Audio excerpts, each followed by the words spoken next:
പ്രശസ്ത എഴുത്തുകാരനും ചിന്തകനുമായ മുറാദ് Wilfred Hoffman അദ്ദേഹം ഒരിക്കൽ അദ്ദേഹത്തിന്റെ ഭാര്യയുമായി തുർക്കി സന്ദർശിക്കുമ്പോൾ തുർക്കിയിലെ ഏറ്റവും പ്രധാനപ്പെട്ട നഗരമായ ഇസ്തംബൂളിലൂടെ അദ്ദേഹം നടന്നുപോയ അവിടുത്തെ ഒരു അനുഭവം അദ്ദേഹത്തിന്റെ ഡയറി കുറിപ്പിൽ ഇങ്ങനെ രേഖപ്പെടുത്തുന്നുണ്ട്.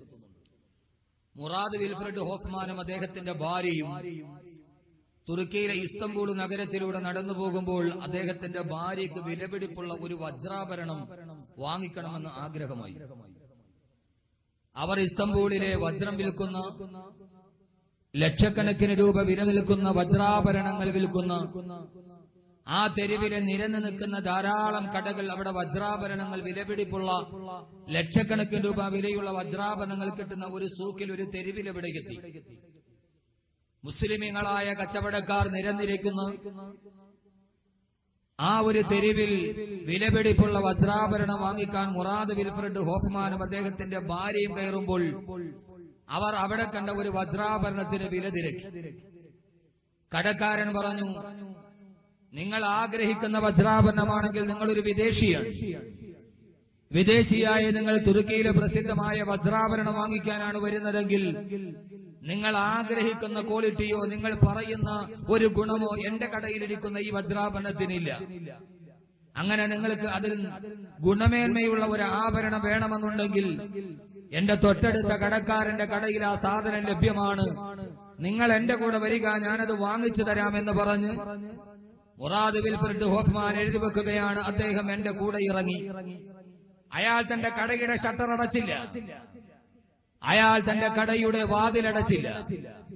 കോടിക്കണക്കിന് രൂപയോളം വരുന്ന വജ്രാഭരണങ്ങൾ വിൽക്കുന്ന കട, തിരക്കേറിയ ആളുകൾ മുഴുവനും പാഞ്ഞു പോകുന്ന ആ തെരുവോരത്തിന്റെ നടുവിൽ തന്റെ ഈ കടയുടെ വാതിൽ മലർക്ക തുറന്നിട്ട് തന്റെ തൊട്ടടുത്ത് കിടക്കുന്ന കടയുടെ അടുക്കാൽ പോയി ഇയാൾക്ക് നല്ല ഒരു വജ്രാഭരണം കൊടുക്കണമെന്ന് പറഞ്ഞ ആ കച്ചവടക്കാരനെ ഞാൻ അത്ഭുതത്തോടെ നോക്കി നിന്നു. അദ്ദേഹം പറയുകയാണ്, ആ മനുഷ്യന് കള്ളം പറഞ്ഞ് തന്റെ സാധനം വിൽക്കണമെന്നുള്ള ചിന്തയില്ല. ഒരു വിദേശിയായ എന്നെ എളുപ്പത്തിൽ പറ്റിക്കാമെങ്കിലും അങ്ങനെ ഒരു ചിന്ത ആ മനുഷ്യനില്ല എന്ന് മാത്രമല്ല, ആ പട്ടാപ്പകലിൽ തന്റെ ഈ കോടിക്കണക്കിന് വിലപിടിപ്പുള്ള ആഭരണങ്ങൾ കടയിൽ വെച്ച് വാതിലും തുറന്നിട്ടിട്ട് ഇറങ്ങിപ്പോയാൽ തന്റെ ഈ ആഭരണം ആരെങ്കിലും ഒട്ടിക്കുമെന്ന് അയാൾക്ക് യാതൊരുവിധ പേടിയോ ഭയമോ പോലുമില്ല. ആ ഗുണമേന്മകൾ പറഞ്ഞ് ഏറ്റവും നല്ല ആഭരണം വാങ്ങിത്തന്ന സന്തോഷത്തോടെ അദ്ദേഹം എന്നെ യാത്രയാക്കുമ്പോൾ മുറാദ് വിൽഫ്രഡ് ഹോഫ്മാൻ പറയുകയാണ്, കഴുത്തറപ്പൻ മത്സരത്തിന് പകരം പരോപകാര ത്വര പുലർത്തുന്ന ആവിഷ്കാര സ്വാതന്ത്ര്യത്തിന്റെ ഈ മുഖം കണ്ടിട്ട് ഞാൻ അത്ഭുതപ്പെട്ട് അന്താളിച്ചു നിന്ന് പോയി. ഞാൻ ഇതേവരെ ഇത് കണ്ടിട്ടില്ല. എന്റെ പ്രിയപ്പെട്ട സഹോദരങ്ങളെ, ഒരു കാലഘട്ടത്തിൽ ലോകത്തിലെ ഖിലാഫത്തിന് ആസ്ഥാനമായ തുർക്കിയുടെ കഥയാണ് ഞാൻ ഈ പറഞ്ഞത്. ആ നാട്ടിലെ മുസ്ലിമീങ്ങൾ തിങ്ങി താമസിക്കുന്ന, കച്ചവടം ചെയ്യുന്ന ഒരു തെരുവിൽ ചെന്ന ഒരു കച്ചവടക്കാരൻ, ആ കച്ചവടക്കാരൻ തന്റെ കടയെ മലർക്കെ തുറന്നിട്ടിട്ട് വെളിയിൽ പോകുമ്പോൾ അത് മോഷ്ടിച്ചു കൊണ്ടുപോകുമെന്ന ഭയം പോലുമില്ലാതെ തന്റെ കടയിലിരിക്കുന്ന സാധനം ഒരു വിദേശിയുടെ കയ്യിൽ കള്ളം പറഞ്ഞ് അടിച്ചേൽപ്പിക്കണമെന്ന ആഗ്രഹം പോലുമില്ലാതെ ആ വിദേശി ആഗ്രഹിച്ച സേവനം കൊടുത്തിട്ട് അവസാനം എന്നെ പറഞ്ഞു വിടുമ്പോൾ മുറാദ് വിൽഫ്രഡ് ഹോഫ്മാൻ പറയുന്ന അത്ഭുതത്തോടെ ഞാൻ ചോദിച്ചു, നിങ്ങൾ എന്തുകൊണ്ടാണ് നിങ്ങളുടെ സാധനം എനിക്ക് വിൽക്കാൻ ശ്രമിക്കാതെ ഗുണമേന്മയുള്ള സാധനം വാങ്ങിക്കാൻ അടുത്ത കൂട്ടുകാരന്റെ കടയിൽ പോകുന്നത് എന്ന് ചോദിച്ചപ്പോൾ ആ സമയത്ത് അയാൾ എന്നോട് പറഞ്ഞത് ഞാൻ പരലോകത്തിൽ വിശ്വസിക്കുന്ന ഒരു മുസ്ലിമാണ്, അതുകൊണ്ട് ഈ ഭൂമി ലോകത്തൊരാളെ വഞ്ചിക്കാൻ എനിക്ക് കഴിയില്ല എന്ന് പറഞ്ഞ ആ മുസ്ലിം വ്യാപാരിയെ അത്ഭുതത്തിന്റെ കണ്ണുകളോടെ നോക്കി നിന്നു എന്ന് മുറാദ് വിൽഫ്രഡ് ഹോഫ്മാൻ തുർക്കിയുടെ ഇസ്തംബൂളിന്റെ അവസ്ഥയെക്കുറിച്ച് തന്റെ ഡയറി കുറിപ്പിൽ രേഖപ്പെടുത്തുന്നുണ്ട്. എന്റെ പ്രിയപ്പെട്ട സഹോദരങ്ങളെ, വിശാലമായ മറ്റൊരു മാർക്കറ്റിൽ ഒരു ജൂതനായ മനുഷ്യൻ തന്റെ വീട് വിൽക്കാൻ വേണ്ടി കടന്നു വന്നു. ആ വീട് വിൽക്കാൻ വേണ്ടി കണ്ട ജൂതനായ മനുഷ്യൻ പറഞ്ഞു, എന്റെ വീടിന് ആരാണോ 10,000 ദീനാർ തരുന്നത് അയാൾക്ക് ഞാൻ എന്റെ വീട് വിൽക്കുന്നതാണ്.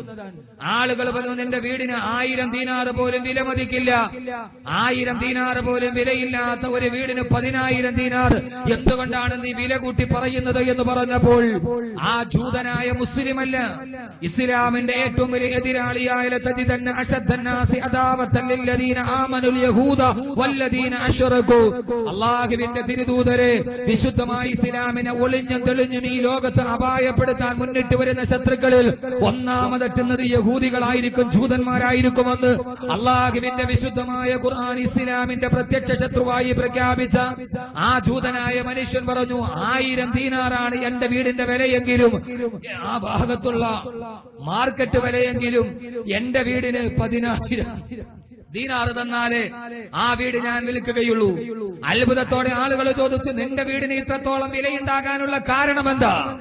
എന്റെ പ്രിയപ്പെട്ട സഹോദരങ്ങളെ, ഇസ്ലാമിന്റെ അവസ്ഥയെക്കുറിച്ച് മനസ്സിലാകുമ്പോൾ, മുസ്ലിമിന്റെ അവസ്ഥയെക്കുറിച്ച് പറയുമ്പോൾ നാം നന്നായിട്ട് മനസ്സിലാക്കണം. ആ ജൂതനായ മനുഷ്യൻ പറഞ്ഞത്, എന്റെ വീട് നിർമ്മിച്ചിരിക്കുന്നത് മുഗൾ രാജവംശത്തിന്റെ ശില്പചാതുരിയെ പോലും തോൽപ്പിക്കുന്ന ശില്പ വൈദഗ്ധ്യമുള്ള ശില്പിമാര് പണിത വീടായതുകൊണ്ടല്ല, അതൊരിക്കലും യൂഫ്രട്ടീസ് നദിയുടെ ഓളങ്ങളോട് കിന്നാരം പറയുന്ന ഒരു തീരത്തായതുകൊണ്ടല്ല.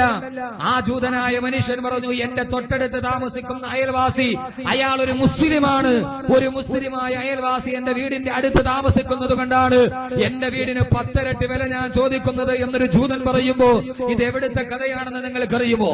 ഇത് കേരളത്തിന്റെ കഥയല്ല, ഇത് ആലുവയുടെ കഥയല്ല. ഇന്ന് ഏതൊക്കെയാണോ ഐക്യരാഷ്ട്ര സഭയുടെ ഒരു നേരത്തെ റൊട്ടിക്ക് വേണ്ടി പാരാവാരം പോലെ പരന്നു കിടക്കുന്ന മണലോരനത്ത് കാത്തുനിന്ന് സൂര്യന്റെ ചൂട് സഹിക്കാൻ കഴിയാതെ പെടഞ്ഞ് ഈ ആമ്പാട്ടകളെ പോലെ മരിച്ചു വീടുന്ന അമേരിക്കയുടെ ജാരസന്താനങ്ങളുടെ തീതുപ്പുന്ന ബോംബർ വിമാനങ്ങളുടെ കീഴിൽ ഒരു ജന്മം മുഴുവന് ശപിക്കപ്പെട്ട ജന്മം പോലെ ദുഃഖങ്ങൾ അനുഭവിച്ച് ജീവിക്കേണ്ടി വന്ന ഇന്നത്തെ ഇറാഖിന്റെ പഴയ കഥയാണിത്. ഈ സംഭവം നടക്കുന്നത് ഇറാഖിന്റെ നഗരമായ ബഗ്ദാദിലാണ്. ഒരു കാലഘട്ടത്തിലെ ബഗ്ദാദിന്റെ കഥ ഇതാണ്. തൊട്ടടുത്ത് താമസിക്കുന്നവൻ മുസ്ലിമാണെങ്കിൽ ആ മുസ്ലിമായ അയൽപക്കക്കാരൻ താമസിക്കുന്ന വീടിന് 10 ഇരട്ടി വില ചോദിക്കാൻ ഒരു ജൂതൻ പോലും തയ്യാറായിരുന്ന മുസ്ലിമായിരുന്നു.